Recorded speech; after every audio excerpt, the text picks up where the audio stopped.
Dears, welcome back to Arcade Next. So, 2023 ഓണ പരീക്ഷയുടെ question paper analysis നടത്താൻ നന്നായിട്ടൊന്ന് ശ്രദ്ധിച്ച് നോക്കുക. ഇതിൽ നിന്ന് ഒരുപാട് ചോദ്യങ്ങൾ റിപ്പീറ്റ് ചെയ്യാനുള്ള സാധ്യതയുണ്ട് മക്കളെ.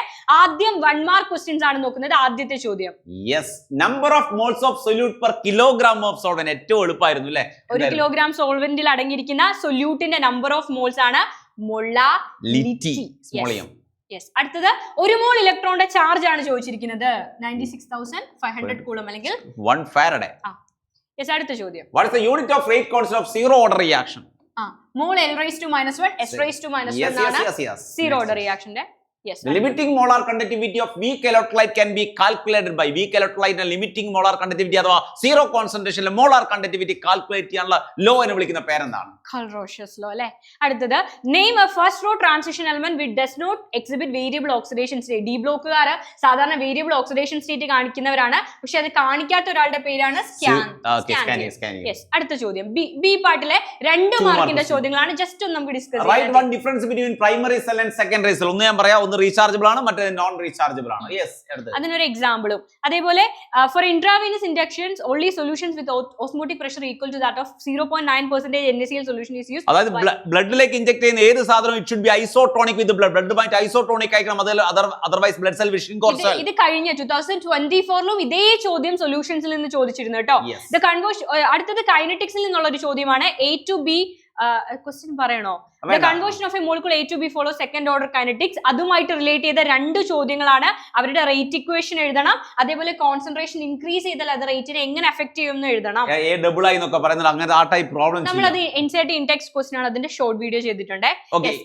അതുപോലെ തന്നെ ഇതാ 0.4 gram of non-volatile solute, non-electrolyte solute dissolved in 20 gram of benzene. Lower the freezing point. അതായത് ഡിപ്രഷൻ ഓഫ് ഫ്രീസിംഗ് പോയിന്റ് എന്ന് പറഞ്ഞ ഒരു ഇക്വേഷൻ അല്ലേ, delta TF physical I into KF into M. അത് ഉപയോഗിച്ച് കാണാനുള്ള മോളാർ മാസ് കാൽക്കുലേറ്റ് ചെയ്യാനുള്ള equation പഠിച്ചു വെക്കുക. ഡെൽറ്റ TF ഡെൽറ്റ TB എന്ന് പഠിച്ചു വെക്കുക. അതായത് 4 കോളിഗേറ്റീവ് പ്രോപ്പർട്ടിയുടെ നെയിമും അതുമായിട്ട് റിലേറ്റ് ചെയ്ത പ്രോബ്ലംസും നിങ്ങൾ മസ്റ്റ് ആയിട്ട് പഠിച്ചിരിക്കണം. മോളാർ മാസ് കാൽക്കുലേഷൻ നിർബന്ധമായിട്ടും ഒരു പ്രോബ്ലം, ഒരു ന്യൂമറിക്കൽ ഈ ടൈപ്പ് ഉണ്ടായിരിക്കും. അടുത്തത് D and F ബ്ലോക്ക് എലമെന്റിൽ നിന്നുള്ള ചോദ്യമാണ്. ക്രോമേറ്റിനെയും ഡൈക്രോമേറ്റിനെയും സ്ട്രക്ചർ വരയ്ക്കാനാണ്. ഇതേപോലെ മാംഗനേറ്റിനെയും പെർമാംഗനേറ്റിനെയും ഈ 4 സ്ട്രക്ചേഴ്സും ഈ ഒരു ചാപ്റ്ററിൽ നിന്ന് നിങ്ങൾ അറിഞ്ഞിരിക്കണം. 100% പഠിച്ചു പോകേണ്ട ടോപ്പിക് അല്ലേ. ദെൻ ഫസ്റ്റ് ഓർഡർ റിയാക്ഷന്റെ T⁻ ഡെറിവേഷൻ ആണ് ചോദിച്ചിരിക്കുന്നത്. മസ്റ്റ് ആണ്, എല്ലാ എക്സാമിനും റിപ്പീറ്റ് ചെയ്യുന്ന ഒരു ഷുവർ 0.693/K എങ്ങനെ വന്നു എന്നുള്ളതാണ് ചോദിച്ചിരിക്കുന്നത് അല്ലേ. റെഡി. അടുത്തത്, what is reverse osmosis? Write any one application. Okay, എന്താണ് റിവേഴ്സ് ഓസ്മോസിസ്? സീ വാട്ടർ, കടൽവെള്ളം പ്യൂരിഫൈ ചെയ്യാൻ ഉപയോഗിക്കുന്ന മെത്തേഡാണ് റിവേഴ്സ് ഓസ്മോസിസ് അല്ലേ. അതിന്റെ കാര്യങ്ങളൊക്കെ ഒന്ന് പഠിച്ചു വെക്കാം. അടുത്ത ചോദിക്കുന്നത്, കാറ്റലിസ്റ്റുകളായിട്ട് നമ്മൾ ട്രാൻസിഷൻ എലമെന്റുകൾ ഉപയോഗിക്കും അല്ലെ, അതിന്റെ റീസൺ ആണ് അവർക്ക് ലാർജ് സർഫസ് ഏരിയ ആണ്, അതേപോലെ അവർ വേരിയബിൾ ഓക്സിഡേഷൻ സ്റ്റേറ്റ് കാണിക്കും. 2 പോയിന്റ് മതി, മെയിൻ 2 പോയിന്റ് മതി. പിന്നെ ലിമിറ്റിംഗ് മോളാർ കണ്ടക്ടിവിറ്റി ഇവിടെ നോക്കിയാൽ HAC എന്നാണ്. HAC എന്ന് പറഞ്ഞാൽ CH3COOH. മക്കൾക്ക് ആർക്കും അറിയാത്തൊരു പോയിന്റ് ആണ് HAC എന്ന് പറഞ്ഞാൽ. AC എന്ന അസറ്റേറ്റ് അയോൺ ആണ്, CH3COOH ആണ് HAC എന്ന് ഉദ്ദേശിക്കുന്നത്. Ready? Yes. അടുത്തത് ഇലക്ട്രോ കെമിസ്ട്രിയിൽ തന്നെയുള്ള ഒരു പ്രോബ്ലം ആണല്ലേ. Standard Gibbs energy delta G -NF(E0) cell എന്ന ഇക്വേഷൻ ഉപയോഗിച്ചാൽ മതി. ഇതൊക്കെ നിങ്ങൾ പേടിക്കേണ്ട. നമ്മളെ ചാനൽ ഷോർട്സ് വീഡിയോ കണ്ടിന്യൂസ് ആയിട്ടുണ്ട്. ഇതെല്ലാം മുഴുവനായിട്ടും ഷോർട്ട് വീഡിയോ ആയിട്ട് എന്തിലുണ്ട്, ചാനലുണ്ട്. അടുത്തത് 3 മാർക്കിന്റെ ക്വസ്റ്റ്യൻ ആണ്. 16 മുതൽ 26 വരെയുള്ളതിൽ നിന്ന് 3 മാർക്ക് എഴുതുക. ഫസ്റ്റ് വൺ ഫ്രം സൊല്യൂഷൻ എന്നുള്ള ആദ്യത്തെ ചോദ്യമാണ്. എത്തനോളും അസറ്റോണും മിക്സ് ചെയ്ത് ഏത് ടൈപ്പ് ഡീവിയേഷൻ ആണ് കാണിക്കുക, എന്തുകൊണ്ട് എന്നൊക്കെയാണ് ചോദിച്ചിരിക്കുന്നത് അല്ലേ. അടുത്തത് ഇലക്ട്രോ കെമിസ്ട്രിയിൽ നിന്നുള്ള ചോദ്യമാണ്. നേൺസ്റ്റ് ഇക്വേഷന്റെ ഡെറിവേഷൻ ചോദിച്ചിട്ടുണ്ട്. ഇക്വേഷൻ എഴുതാൻ അത് സ്ഥിരമായിട്ട് NCERT-ലുള്ള ക്വസ്റ്റ്യൻ ആണ്. ഡാനിയൽസെല്ലിന്റെ നേഴ്സ്റ്റ് ഇക്വേഷൻ ഡിറൈവ് ചെയ്യാൻ ഓർമ്മിച്ചു വെച്ചു. അതേപോലെ അബ്നോർമൽ മോളാർ മാസ് എന്താണെന്ന് ചോദിച്ചിട്ടുണ്ട്. ഈ 4 സോൾട്ടുകളുടെ വാൻ ഡോ ഫാക്ടർ, ഇത് നമ്മൾ ഷോർട്ട് വീഡിയോ ആയിട്ട് ചെയ്തിട്ടുണ്ട്. നിങ്ങൾ ചാനലിൽ നോക്കിയാൽ കാണാം. ഇതിന്റെ ആൻസർ നമ്മൾ ആ ഷോർട്ടിൽ ചെയ്തിട്ടുണ്ട്. എല്ലാം നമ്മൾ ചെയ്യുന്നു. അസറ്റിക് ആസിഡ് ബെൻസീനിലേക്ക് ഇട്ടാൽ വാൻ ഹോ ഫാക്ടർ എന്താണ് സംഭവിക്കുക, അങ്ങനെ ഒരു ക്വസ്റ്റ്യൻ ഉണ്ട്. അടുത്ത ചോദ്യം, റസ്റ്റിംഗ് ഓഫ് അയൺ. പിള്ളേർ എപ്പോഴും ഒഴിവാക്കുന്ന ഒരു പോയിന്റ് ആണ് റസ്റ്റിംഗ്. അയണിന്റെ റസ്റ്റിംഗിന്റെ മെക്കാനിസം ആണ് ചോദിച്ചിരിക്കുന്നത്. Right, the mechanism of rusting of iron. അടുത്തത് പൊട്ടാഷ്യം ഡൈക്രോമേറ്റിന്റെ പ്രിപ്പറേഷൻ ആണ് ചോദിച്ചിരിക്കുന്നത്. പൊട്ടാഷ്യം ഡൈക്രോമേറ്റിനെയും അതേപോലെ പൊട്ടാഷ്യം പെർമാംഗനേറ്റിനെയും പ്രിപ്പറേഷൻ മസ്റ്റ് ആയിട്ട് പഠിക്കണം. അവരുടെ ഓറിന്റെ നെയിം 1 മാർക്കിന് ചോദിക്കാൻ ചാൻസ് ഉണ്ട്. Right, any two difference between order and molecularity of reaction. Order molecularity ഉറപ്പുള്ള ചോദ്യമാണ്. വേഗം പഠിക്കാനും പറ്റും.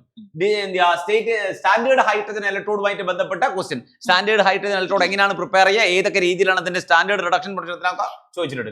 അടുത്തത് ആക്ടിവേഷൻ എനർജി കാൽക്കുലേറ്റ് ചെയ്യാനുള്ള ഒരു പ്രോബ്ലം ആണ് മക്കളെ. 100% ഉറപ്പാണ് കൈനറ്റിക്സിൽ നിന്നും ആക്ടിവേഷൻ എനർജി കാൽക്കുലേറ്റ് ചെയ്യാൻ ചോദിക്കും. ഈസിയാണ് വളരെ. നിങ്ങൾ ആ ക്വസ്റ്റ്യൻ കണ്ട് പഠിച്ചോളൂ, വലിയ ക്വസ്റ്റ്യൻ ആയിരിക്കും, പക്ഷെ ചെയ്യാൻ എളുപ്പമായിരിക്കും. അടുത്തത് DF നിന്നുള്ള ഒരു ക്വസ്റ്റ്യൻ ആണ്. ഈ ട്രാൻസിഷൻ എലമെന്റുകളിൽ ഏത് അയോൺ ആണ് കളേർഡ് എന്ന് ചോദിക്കുന്നുണ്ട് ഇൻ അക്വ സൊല്യൂഷൻ. അതിന്റെ റീസണും നിങ്ങൾ എഴുതണം. Unpaired electron, vacant d orbital unpaired electron വേണം. Next is first order reaction, pseudo first order റിയാക്ഷന്റെ എക്സാമ്പിൾ എല്ലാ എക്സാമിനും വരും. സ്യൂഡോ ഫസ്റ്റ് ഓർഡർ റിയാക്ഷന്റെ റിയാക്ഷൻ എന്താണെന്നുള്ള ഡെഫിനിഷനും NCERT-ലെ 2 എക്സാമ്പിളുകളും. അതേപോലെ ഈ ഒരു ഗ്രാഫ് NCERT-ൽ 3 ഗ്രാഫാണ് സീറോ ഓർഡറും ഫസ്റ്റ് ഓർഡറിനെയും നിങ്ങൾക്ക് പഠിക്കാനുള്ളത്. ഈ 3 ഗ്രാഫും അതിന്റെ ഇന്റഗ്രേറ്റഡ് റേറ്റ് ഇക്വേഷനും നിങ്ങൾക്ക് അറിയാമായിരിക്കണം. അടുത്ത ചോദ്യം 4 മാർക്ക് ക്വസ്റ്റ്യൻ ആണല്ലേ. കൊളിഗേറ്റീവ് പ്രോപ്പർട്ടി വളരെ ഈസി ആയിട്ട് ചെയ്യാം. What are colligative property? Write name of colligative property. Colligative property measure the best name in the molar mass of proteins. പ്രോട്ടീന്റെ മോളാർ മാസ് ഡിറ്റർമൈൻ ചെയ്യാനുള്ള ഏറ്റവും നല്ല കൊളിഗേറ്റീവ് ഓസ്മോട്ടിക് പ്രഷർ. ഏറ്റവും നല്ല colligative property molar mass calculate ചെയ്യാൻ ഏറ്റവും നല്ലത് osmotic pressure ആണ്. റൂം ടെമ്പറേച്ചർ അപ്ലൈ ചെയ്യാൻ പറ്റും. അടുത്തത് ഇലക്ട്രോ കെമിസ്ട്രിയിൽ നിന്നുള്ള ചോദ്യമാണ്. ഫ്യൂവൽ സെൽ എന്താണെന്ന് ചോദിച്ചിട്ടുണ്ട്. 2024 ഇതേ ക്വസ്റ്റ്യൻ അല്ലേ, സെയിം ക്വസ്റ്റ്യൻ. 2024 ഫ്യൂവൽ സെൽ ഇല്ലാതെ ക്വസ്റ്റ്യൻ പേപ്പർ ഇല്ലടാ, ഉറപ്പിച്ചോ. ഫ്യൂവൽ സെൽ പഠിച്ചു പോയാൽ നിനക്ക് 4 മാർക്കാ, അങ്ങ് ഉറപ്പിച്ചോ. അടുത്തത് സൊല്യൂഷനിൽ നിന്നുള്ള ക്വസ്റ്റ്യൻ ആണ്. What are azeotropes? അത് എനിക്ക് തോന്നുന്നു 2023-ലും 2024-ലും 4 മാർക്കിന്റെ 2 ചോദ്യങ്ങളും സൊല്യൂഷൻ ചാപ്റ്ററിൽ നിന്നാണ്. റിപ്പീറ്റ് ചെയ്താണ് അസിയോട്രോപ്പുമായി ബന്ധപ്പെട്ട ക്വസ്റ്റ്യൻ ഒക്കെ സ്ഥിരമായിട്ട് ചോദിക്കാൻ ശ്രദ്ധിക്കുക. വേപ്പർ പ്രഷർ കാൽക്കുലേറ്റ് ചെയ്യാൻ വേണ്ടിയിട്ട് ചോദിച്ചിട്ടുണ്ട്. ബി പാർട്ടില് ഇത് NCERT-ലെ ഒരു പ്രോബ്ലം ആണ്. NCERT-ലെ സോൾവ്ഡ് പ്രോബ്ലങ്ങൾ ഒന്നാണ് ക്ലോറോഫോം മെത്തിലിഡീൻ ക്ലോറൈഡ് വെച്ചിട്ടുള്ള പ്രോബ്ലം. ഓക്കേ, നെക്സ്റ്റ് ഈസ് അടുത്തത് അരീനീസ് ഇക്വേഷൻ എന്താണ്? അതിലെ ഓരോ ടേമും എക്സ്പ്ലെയിൻ ചെയ്യാനാണ് മസ്റ്റ് ആയിട്ട് ചോദിക്കുന്ന എല്ലാ എക്സാമിനും ചോദിക്കുന്ന ചോദ്യമാണ്. അതേപോലെ ഫസ്റ്റ് ഓർഡർ റിയാക്ഷന്റെ ടൈം T കാൽക്കുലേറ്റ് ചെയ്യാൻ 2.303/K × log R0/R വെച്ചിട്ട് ടൈം കാൽക്കുലേറ്റ് ചെയ്യാൻ പെർസെന്റേജ് ഒക്കെ തന്നിട്ട് നിങ്ങളോട് ചോദിക്കും. What is lanthanoid contraction and give reason for? ഇതില്ലാതെ ക്വസ്റ്റ്യൻ പേപ്പർ ഇല്ല, ഉറപ്പിച്ചോ. ഇതില്ലാതെ ക്വസ്റ്റ്യൻ പേപ്പർ ഇല്ല. യെസ്. അതേപോലെ ലാൻതനോയിഡ് കൺട്രാക്ഷൻ എന്താണ്, അതിന്റെ റീസൺ എന്താണ്, കോൺസിക്വൻസ് എന്താണ്, സിർക്കോണിയം ഹാഫ്നിയം ഒക്കെ സ്ഥിരം ചോദിക്കുന്ന ചോദ്യമാണ്. ആ ഒരു ടോപ്പിക് സ്കിപ്പ് ചെയ്യരുത് ഒരിക്കലും. അപ്പം നന്നായിട്ട് പഠിക്കുക, നന്നായിട്ട് പ്രിപ്പയർ ചെയ്യുക, സമയമെടുത്ത് പ്രിപ്പയർ ചെയ്യുക. സമയമുണ്ട്, നമുക്ക് നന്നായിട്ട് പ്ലാൻ ചെയ്ത് പഠിക്കാം അല്ലെ. അപ്പൊ ആദ്യമായിട്ട് കാണുന്നതാണെങ്കിൽ ഒന്നും ചെയ്യാം, സബ്സ്ക്രൈബ് ചെയ്യാം മക്കളെ. അതേപോലെ +2-കാർക്കൊക്കെ ഷെയർ ചെയ്ത് കൊടുക്കുക അല്ലെ. Maximum content video, short video exam കഴിയുമ്പോൾ നമ്മളെ അറിയിക്കണം കേട്ടോ, ഇതൊക്കെ തന്നെ വന്നോ, അത് ഷോർട്ട് എന്താണ് ഫീഡ്ബാക്ക്. നമ്മളെ ഷോർട്ട് വീഡിയോസ് നോക്കിയാൽ മതി, അതിലെല്ലാം മുഴുവനുണ്ട്. Okay, ready. അപ്പൊ ബൈ.